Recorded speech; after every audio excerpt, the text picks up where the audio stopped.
Es un gozo para mí poder acompañarles en este día domingo, poder ver de nuevo rostros conocidos de mi anterior visita, y es una bendición saber cómo el Señor está prosperando su obra en medio suya. Así que están en mis oraciones. Traigo saludos de la Iglesia Redentor Madrid, donde el Señor me permite servir. Y si alguna vez pasan por España, por favor, déjennos saber, que será un gusto poder atenderles debidamente. Pero ahora, antes de sumergirnos en el tema que vamos a estar estudiando en esta tarde, que no es otro que el de la soberanía de Dios, vamos a orar, vamos a hablar con ese Dios soberano y pedir que Él dirija nuestro tiempo en su palabra. Dios y Padre nuestro que estás en los cielos, eres grande, poderoso, sublime, hermoso y lleno de gracia. ¿Y quiénes somos nosotros para dirigirnos a ti? Por eso te pedimos que en esta noche, de manera particular, tu Espíritu Santo actúe en medio nuestra y nos muestre la maravilla de la verdad que tiene que ver con tu soberanía. Nosotros no tenemos entrada a ti si tú no nos la das. Y por eso imploramos que en tu bondad nos hables e impactes cada corazón aquí. Pedimos esto en el nombre de Cristo, tu amado Hijo. Amén. 72.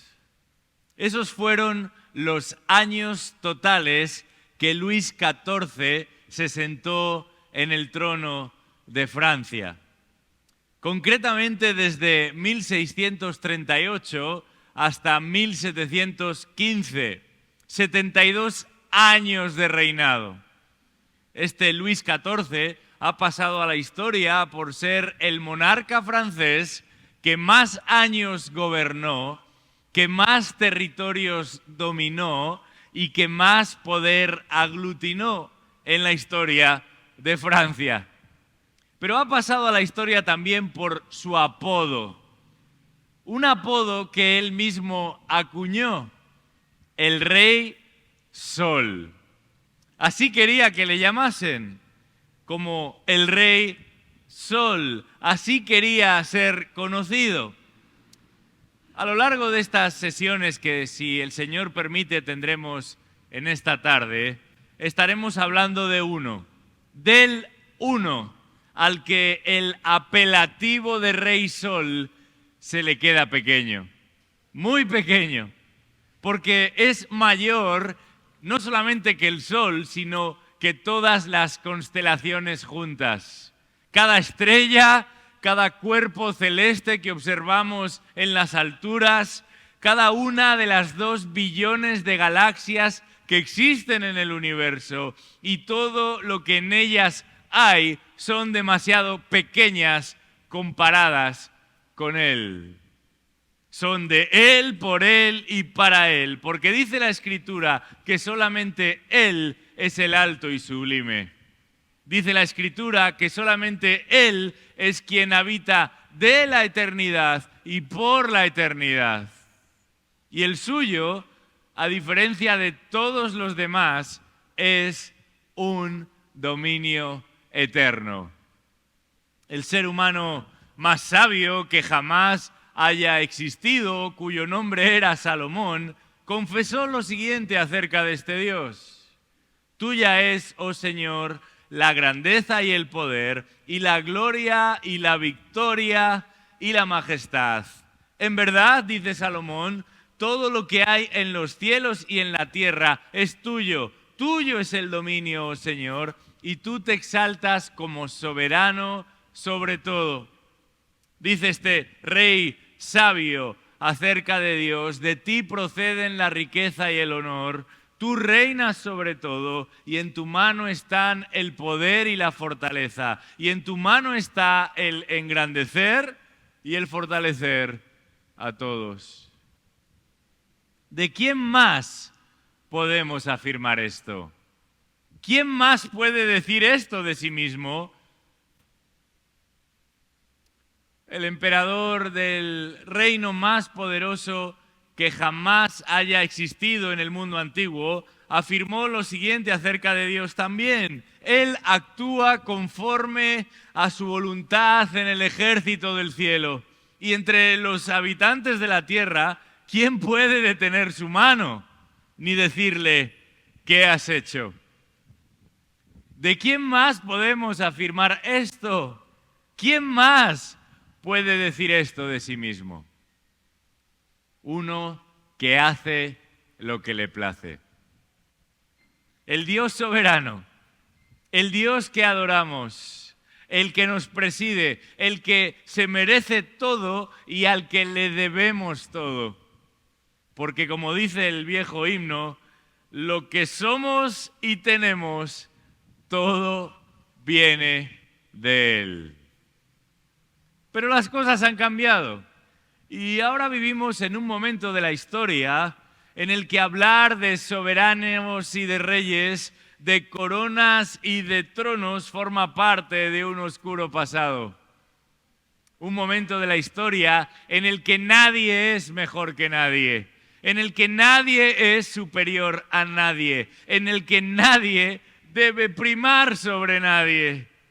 Un momento de la historia en el que todas las voces, independientemente de lo que digan y por qué lo digan, nos dicen, han de ser escuchadas.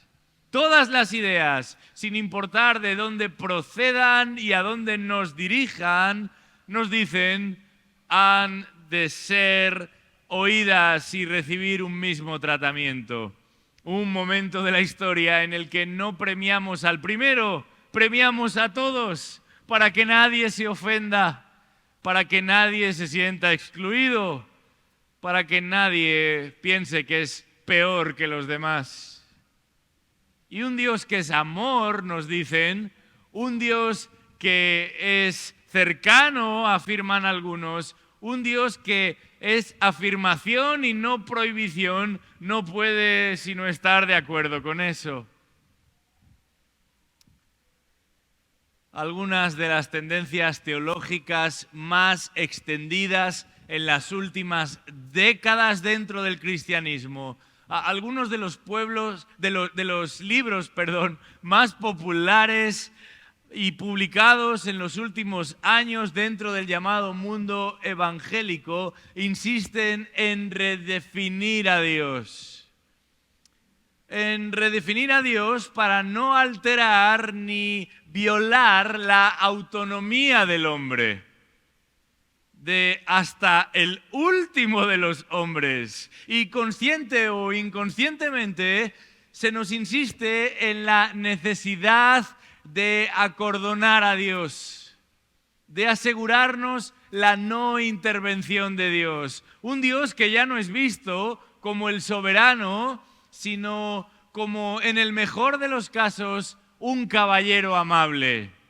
Ya no es esa figura al que toda rodilla se debe postrar, sino más bien un caballero al servicio de todos nosotros. Un caballero tan educado que no nos quiere importunar, que no nos quiere interrumpir. Un caballero tan amable, tan agradable, que no nos quiere molestar. El Dios del que se predica hoy desde muchos púlpitos es un Dios que no quiere intervenir para no comprometernos. Es un Dios que desconoce el futuro para no aventajarnos, porque por encima de todo lo demás, este Dios se ha comprometido a correspondernos a nosotros. Se ha propuesto perder para que nosotros podamos ganar. Y como resultado, este Dios del que muchos hablan espera igual que nosotros, fracasa igual que nosotros, sufre igual que lo haríamos tú y yo, y no logra todo lo que se propone como nos sucede a ti y a mí. Pero eso sí, nunca deja de ser un caballero.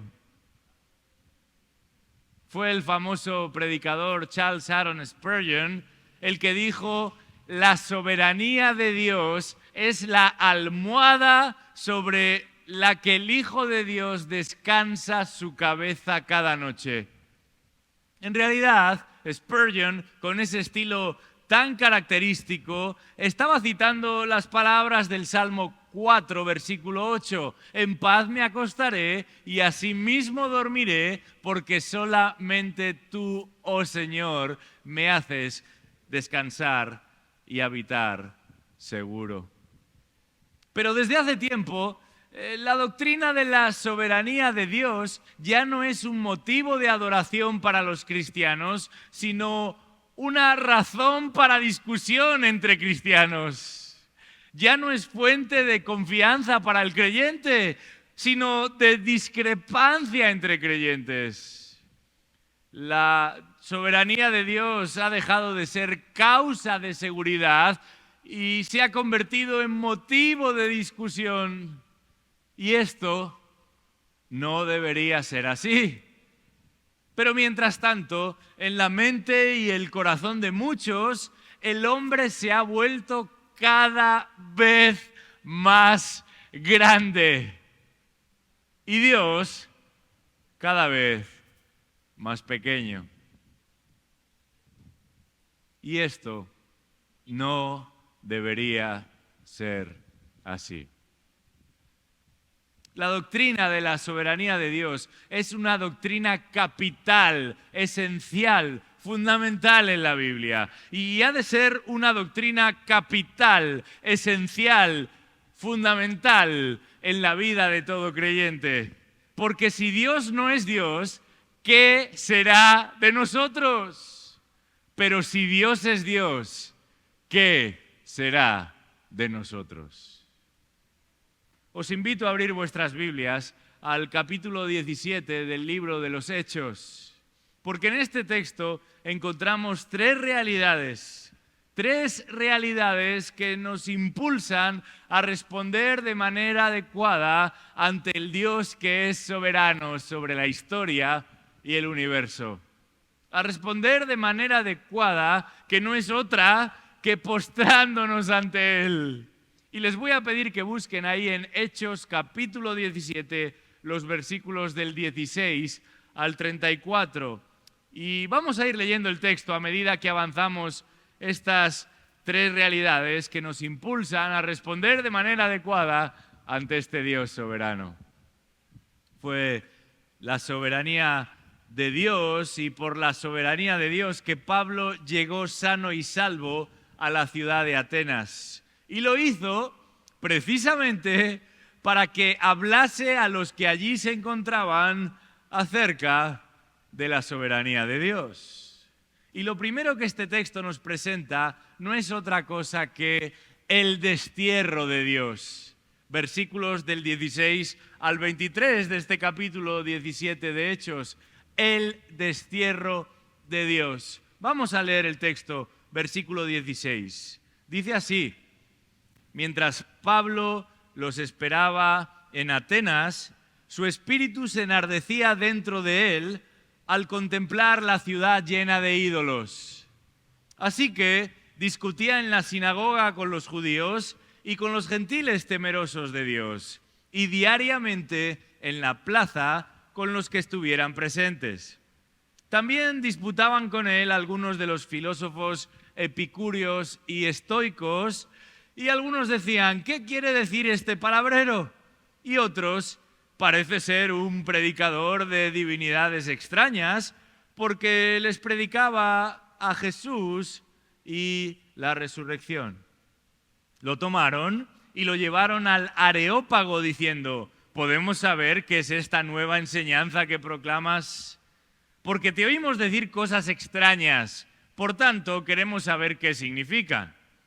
Pues todos los atenienses y los extranjeros de visita allí no pasaban el tiempo en otra cosa, sino en decir o en oír algo nuevo. Entonces Pablo, poniéndose en pie en medio del Areópago, dijo: varones atenienses, percibo que sois muy religiosos en todo sentido, porque mientras pasaba y observaba los objetos de vuestra adoración, hallé también un altar con esta inscripción: al Dios desconocido.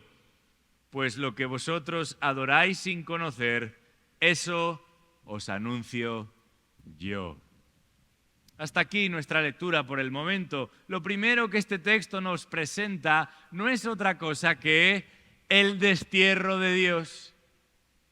Pablo se encuentra en medio de su segundo viaje misionero y en la providencia de Dios llega a Atenas y lo hace de manera bastante accidentada, después de recorrer más de 400 kilómetros por mar y por tierra.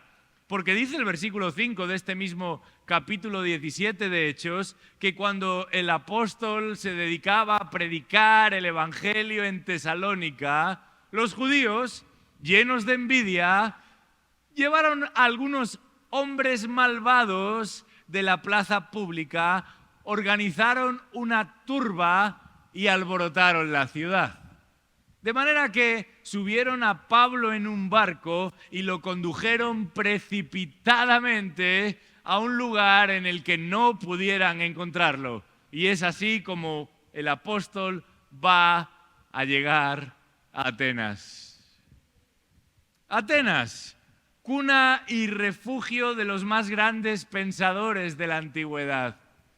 Sin duda, los días más espléndidos de esta Atenas hacía tiempo que habían quedado atrás, al menos en lo que al poder y al ejército se trataba, pero sigue conservando ese halo, esa aura. Y si hay algo de lo que se habla en el mundo antiguo, eso está presente en Atenas. Si hay algo que se conoce, si hay algo que se valora, que se venera en el mundo antiguo, eso está presente en Atenas. Pero Atenas es una ciudad llena de ídolos y también de idólatras, de figuras a las que le rinden culto y de ideas a las que se le rinde culto. Más que en ningún otro lugar en el que el apóstol Pablo hubiera puesto jamás sus pies. Un historiador dice que Atenas era un verdadero bosque de ídolos. Y esto, dice nuestro texto, enardece el corazón de Pablo. A Pablo no le incomoda cómo están dispuestas las calles de Atenas. A Pablo no le disgusta el plan urbanístico de la ciudad. No es el acento, ni la comida, ni cómo se viste la gente. Tampoco que lo traten a él como si fuera un ignorante, porque eso hacían. Es su cosmovisión lo que le disgusta. Es su manera de entender la vida y de orientar la vida, lo que literalmente dice el texto, irrita al apóstol Pablo. ¿Cómo es posible que haya culto y ese culto no sea culto a Dios?, dice Pablo. ¿Cómo es posible que la gente presuma de sabiduría y esa no sea la sabiduría de Dios?, dice Pablo. ¿Cómo es posible que se hable de razón y de devoción, pero se ignore al Dios que merece toda la alabanza? El apóstol no era de los que desperdiciaban el tiempo. Así que mientras espera por Timoteo y por Silas que están de camino, se va a dedicar a predicar el evangelio a todos estos idólatras. Yo me pregunto en esta tarde si es así como ocupamos nosotros nuestro tiempo, cómo afrontamos nosotros la realidad al lado y junto a aquellos que no conocen a Dios. Pablo observa esto y se dedica a predicar el evangelio. Y a pesar de que han sido los judíos los que le han obligado a huir de Tesalónica, a pesar de que han sido los judíos los que han propiciado que se separe de sus compañeros Timoteo y Silas, será, como suele hacer en todo lugar al que visita, entre los judíos donde comienza a predicar este evangelio. Pero no se va a dirigir a ellos solamente, también va a predicar a los gentiles, nos dice el texto, en aquel lugar que se conocía como el Ágora, la plaza. Y el versículo 17 dice que lo hacía diariamente, al punto de que va a coincidir con otros pensadores y maestros. Lucas menciona a los epicúreos y a los estoicos, y no es casualidad que mencione a estos varios grupos de pensadores, porque en un sentido representan las dos escuelas principales que había en Atenas en aquel momento. Dos maneras distintas de entender el mundo, una más materialista y otra más panteísta, encontrándose a los dioses en cualquier lugar y esfera. Pero ambas escuelas acusan a Pablo literalmente de no ser más que un chatarrero de ideas. Alguien que junta un poquito de aquí y un poquito de allí para montar su discurso. Un discurso no muy sofisticado según el criterio de estos maestros epicúreos y estoicos. Sin embargo, el versículo 19 nos confirma que se genera un interés, una expectación suficiente como para que lo lleven al Areópago, porque allí era donde de manera oficial o de manera oficiosa se evaluaban las cuestiones importantes. Y para aquellos atenienses que escuchan a Pablo, no existía nada más atractivo, nada más cautivador que escuchar y evaluar nuevas ideas. Dice el versículo 21 que todos los atenienses y los extranjeros de visita allí no pasaban el tiempo en otra cosa que no fuera en decir o en oír algo nuevo. El gran atrevimiento, la gran osadía, el gran pecado de aquellos atenienses y del ser humano en general se encuentra precisamente en este punto, en el intento constante de explicar la vida y de vivir la vida al margen del autor de la vida. Cualquier discurso, cualquier propuesta que despierte nuestro interés, aunque eso suponga desbancar o desterrar a Dios, es precisamente lo que el hombre natural propone y defiende. Pablo, en el capítulo 1 de su carta a los romanos, explica que este ha sido el modus operandi, la manera de actuar del ser humano desde Génesis 3. Cuando el hombre y la mujer pensaron que existía un camino mejor al que Dios se había fijado. Cuando el hombre y la mujer concibieron en sus mentes y corazones que existía una realidad mejor en la que Dios ya no tiene el monopolio del control, en la que Dios ya no ocupa esa posición de autoridad, en la que es el ser humano el que establece las normas del juego. Somos nosotros desde ese momento los que nos creemos con el derecho a decidir, los que ordenamos, los que gobernamos. Somos nosotros desde ese momento los que nos creemos la medida de todas las cosas. En el mejor de los casos, Dios ya no es la medida de todas las cosas, sino un factor más entre muchos otros factores. Pero finalmente es el hombre el que ha de tener la última palabra. Hemos desterrado a Dios. Alguien escribió: queremos a un Dios que intervenga cuando pedimos su ayuda, pero no estamos seguros de querer a uno que determine y controle incluso cuando no pedimos su ayuda. No estamos seguros de querer, dice este autor, a un Dios que gobierne sobre lo que sentimos, pensamos, decidimos y hacemos. Eso, termina diciendo el autor, nos parece demasiado invasivo. ¿Qué clase de disparate es este? ¡Qué delirio, qué ensoñación! ¿Cómo de cegador puede llegar a resultar el pecado y el orgullo del ser humano?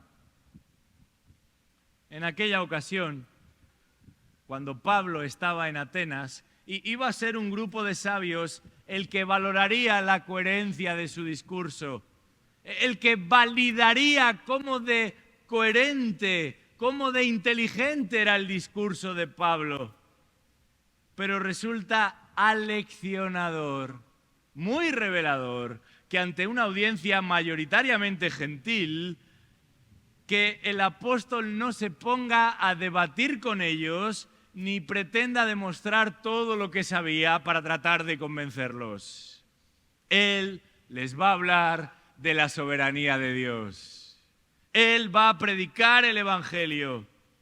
Pablo va a predicar el Evangelio del Dios soberano ante una cultura absolutamente impía y pagana, ignorante de las cosas de Dios.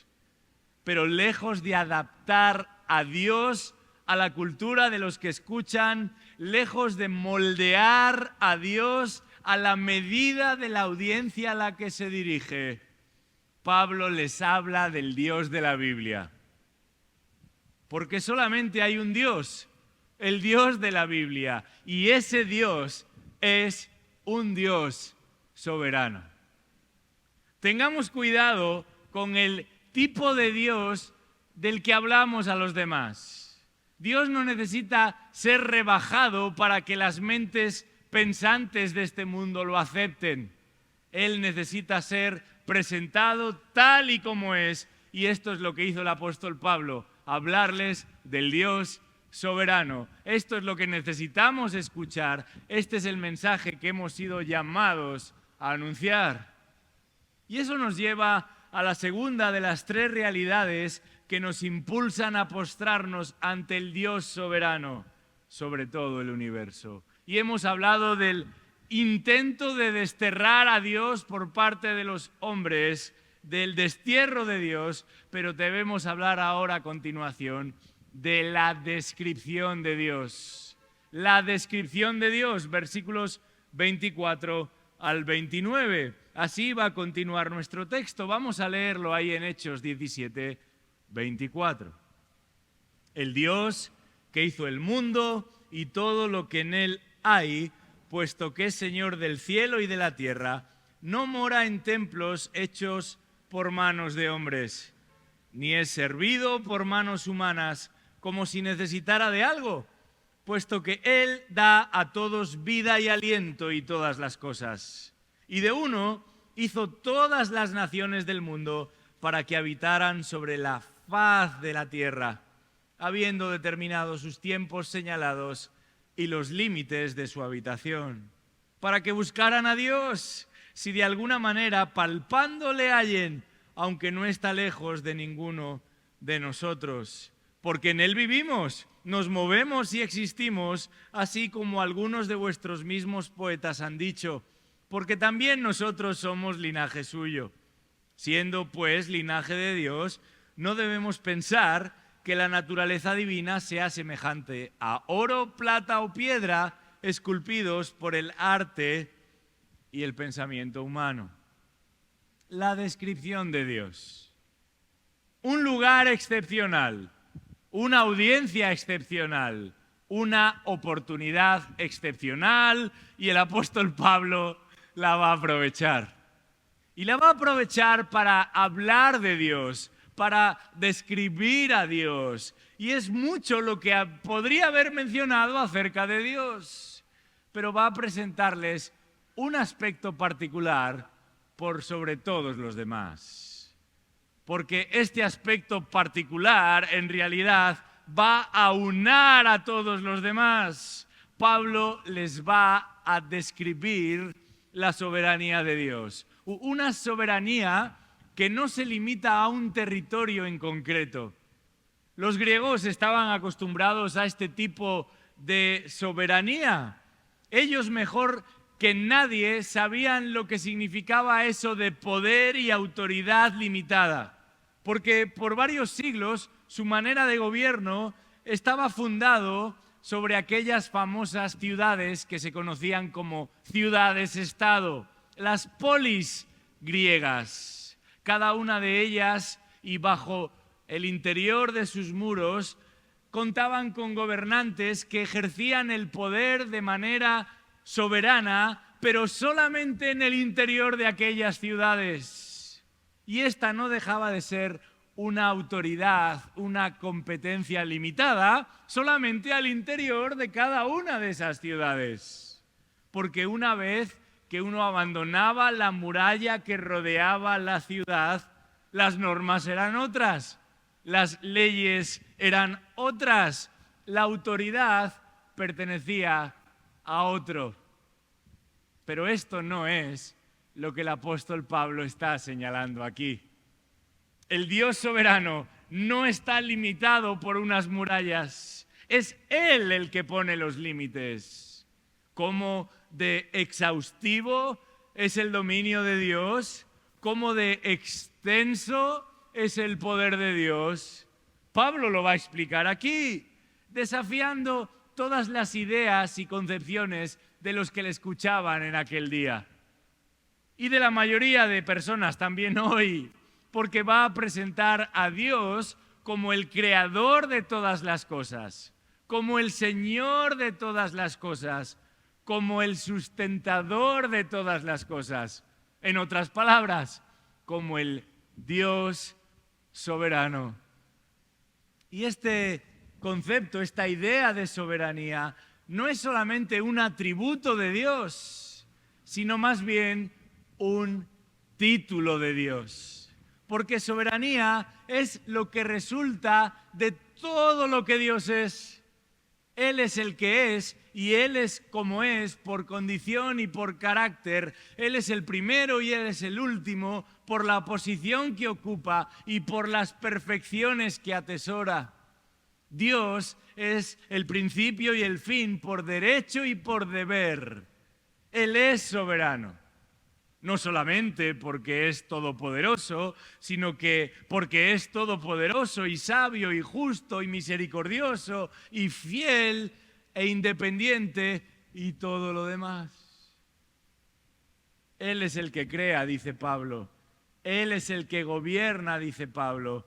Y Él es el que sostiene todas las cosas.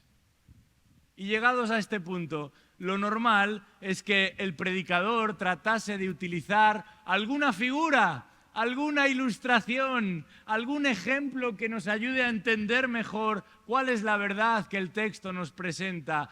Pero es que no existe forma o figura o ejemplo que ilustre lo que Dios es sin quedarnos cortos. Porque nadie tiene esa capacidad que Dios tiene. Nadie cuenta con ese control, con esa autoridad. Nadie puede ejercer ese dominio que Dios ejerce desde el principio de la existencia hasta el final de la existencia. Solamente Dios es Dios. Y eso significa que cada uno de todos los elementos que conforman este universo, desde la mayor de las galaxias que dicen los científicos que ha de tener 6 millones de años luz de diámetro, imposible de entender esta cifra, hasta la más diminuta de las bacterias, invisible a la vista, nos dice la Escritura que todo es de Él, por Él y para Él. No importa si hablamos de los grandes imperios que han regido este mundo durante siglos, o si nos referimos a un insecto que tan solo vive apenas durante algunas horas. Todo es de Él, por Él y para Él. Todo cae bajo su cuidado. Dice un autor, si una partícula microscópica estuviera fuera del control divino por tan solo una fracción de milisegundo, Dios dejaría de ser Dios y el universo colapsaría, convirtiéndose en la nada de la que procede. En el diccionario de Dios no hay espacio para las sorpresas o los accidentes. No hay casualidades. No hay olvidos, no hay despistes, no hay errores, porque Él no carece de nada, no necesita de nada, pero todos los demás y todo lo demás lo necesita Él. la buena noticia del Evangelio. Es que el que no nos necesita se ha acercado a nosotros, que sí lo necesitamos a Él. Pero lo ha hecho de una manera muy distinta a la que la mayoría piensa. Porque Dios, a diferencia de estos ídolos que veneraban en Atenas y que muchos todavía hoy veneran y adoran, no está en las joyas. Dios no está en los templos. Dios no está en las esculturas ni en las ideas que tienen su origen en el hombre. Y esto es a lo que Pablo se va a referir a continuación. Hemos hablado del destierro de Dios, hemos hablado de la descripción de Dios, pero hay algo más que este texto nos presenta. Una tercera realidad que nos impulsa, que nos dispone, que nos alienta a postrarnos ante el Dios que es soberano. Y no es otra cosa que la demanda de Dios.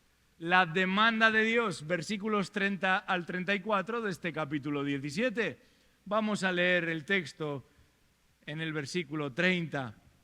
Dice así la palabra de Dios. Por tanto, habiendo pasado por alto los tiempos de ignorancia, Dios declara ahora a todos los hombres en todas partes que se arrepientan, porque Él ha establecido un día en el que juzgará al mundo en justicia por medio de un hombre a quien ha designado, habiendo presentado pruebas a todos los hombres al resucitarle de entre los muertos.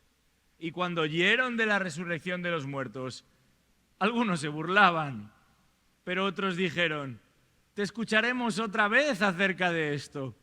Entonces Pablo salió de entre ellos, pero algunos se unieron a él y creyeron, entre los cuales estaban Dionisio el Areópagita, una mujer llamada Dámaris y otros con ellos. La demanda de Dios. Algunos rechazan o rebajan esta doctrina de la soberanía de Dios, apelando a que, de ser cierta, nosotros los seres humanos seríamos tan solo unos pasivos objetos, algo parecido a una marioneta o a un actor que representa un guión previamente establecido. Un guión en el que no habría lugar para la improvisación. Y sin embargo, al acercarnos a las páginas de la Escritura, nos damos cuenta de que no existe una verdad acerca de Dios más activadora que esta, más movilizadora que esta. Cuando entendemos, y a medida que entendemos qué clase de Dios es el que nos ha creado, qué clase de Dios es el que nos gobierna, tenemos que reaccionar, tenemos que responder. Y esto es precisamente lo que este texto nos enseña. La ignorancia ya no es una excusa. Es tiempo, dice Dios, de reconocerle a Él. Es tiempo, dice Dios, de arrepentirse delante de Él. Arrepentirse por no haber obedecido a Dios como Él merece ser obedecido. Arrepentirse por no haber amado a Dios como Él merece ser amado. Arrepentirse por no haber honrado a Dios como Él merece ser honrado. Y si el destierro de Dios del que hablábamos al principio tiene un carácter universal, el llamado al arrepentimiento de parte de Dios tiene también un carácter universal. Esta es la declaración de Dios. Todo hombre en todo lugar ha ofendido a Dios, ha robado a Dios, ha atentado contra Dios, usando la vida que Dios le dio para un objetivo distinto al que Dios fijó. Pero ha llegado el momento, dice la Escritura, de volverse a Él, de devolverle a Él lo que solamente le pertenece a Él. Y no importa quién seas, cuántos años tenga dónde hayas nacido o cómo de mucho o de poco hayas prosperado. Solo hay uno a decidir el qué y el cuándo y el cómo, y déjame decirte que no eres tú. Solo hay uno con derecho de sentarse sobre el trono del universo, y déjame decirte en esta tarde, no eres tú. Pero este Dios soberano, que lo controla todo, que lo domina todo, que tiene autoridad sobre todo y sobre todos, lleva a cabo y va a llevar a cabo sus propósitos de la manera menos sospechada. Dios, que tiene todo el poder y la autoridad, no conquista a los suyos por aplastamiento, sino que nos convence con un discurso, con un argumento incomparable. Dios, teniendo toda la fuerza, no nos domina por medio de la fuerza.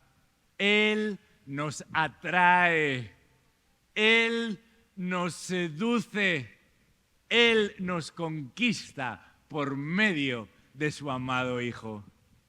Uno que siendo igual a Dios, no estimó el ser igual a Dios como cosa que aferrarse, sino que se despojó a sí mismo, tomando forma de siervo, haciéndose semejante a esos hombres rebeldes, pero sin alcanzar la rebeldía. Y hallándose en forma de hombre, se humilló a sí mismo, haciéndose obediente a diferencia de los hombres, obediente hasta la muerte y muerte de cruz.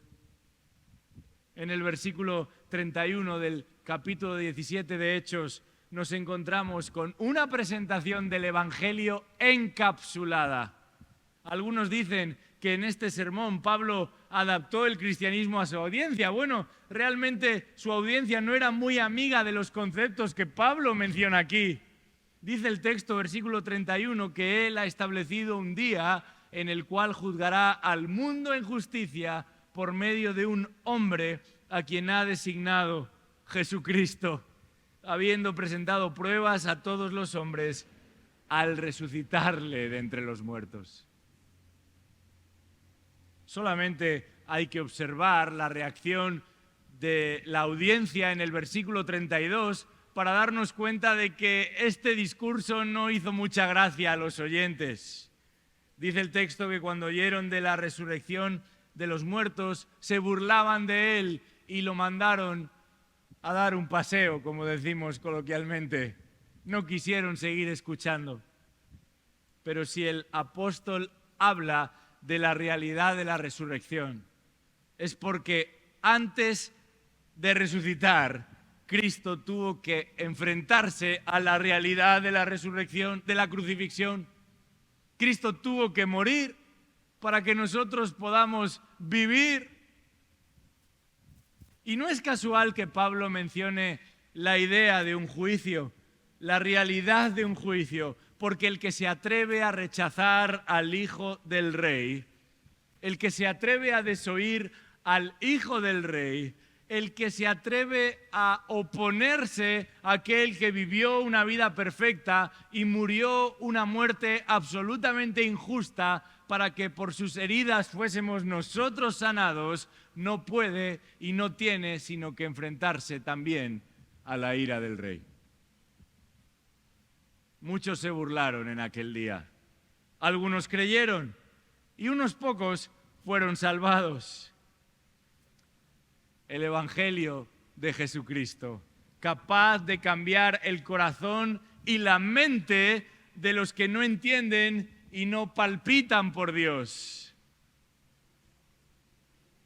Este Rey Sol, el francés del que hablábamos al principio, sin duda tenía un alto concepto de sí mismo y hasta el día de su muerte se dedicó a doblegar y castigar a todo aquel que osase cuestionarle.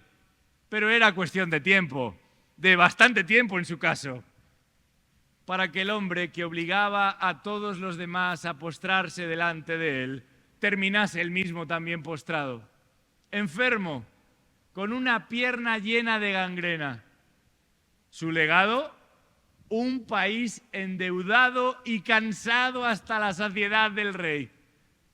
Tanto como para que solamente un tiempo más tarde abrazase la llamada Revolución Francesa, donde se acabó con todo lo que sonaba rey. Y si ustedes recuerdan, fue entonces cuando se inventó la guillotina, y el primero en probarla fue precisamente el rey. El rey de la Biblia es muy distinto a cualquier otro rey que este mundo ha conocido. Su poder es inagotable, su control absoluto, su dominio incuestionable.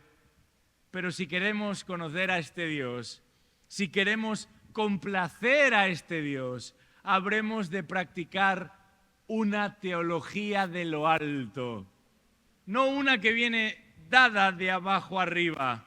Es decir, no es al hombre ni a las tendencias culturales a los que debemos mirar. Es a Dios mismo a quien habremos de examinar. Y una vez que lo hemos hecho, no podemos sino caer rendidos a sus pies.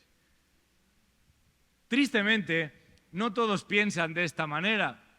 El célebre escritor Arthur Pink dejó por escrito lo siguiente: el Dios de muchos púlpitos de hoy es un objeto de compasión más bien que de una reverencia que inspira asombro. Pero como creyentes, no nos avergonzamos de servir a Dios. Es un orgullo portar su bandera, un privilegio cantar sus glorias. La doctrina de la soberanía de Dios no es un bonus especial para los más comprometidos, no es un extra, no es una guinda para los que cursan estudios teológicos. Es lo que el mundo necesita escuchar. Es el mensaje en el que todo hijo de Dios necesita confiar, y es lo que la Iglesia de Cristo necesita proclamar. Vamos a orar y dar gracias a Dios. Padre Celestial, en esta tarde nos rendimos ante ti, porque eres soberano, el único legítimo rey, y nosotros sus súbditos. Y no merecemos ni tan siquiera ser llamados siervos, pero tú has hecho lo imposible, nos has salvado y nos has añadido como parte de tu reino. Nos has incorporado a tus filas y más que eso, nos has llamado y nos has convertido en hijos de Dios. Somos hijos del Rey de Reyes y queremos vivir de una manera que te honre entre nosotros y para con los otros. Ayúdanos a ser fieles en nuestro testimonio y a hablar a este mundo necesitado del único que merece ser adorado. Pedimos esto en el nombre de Jesús. Amén.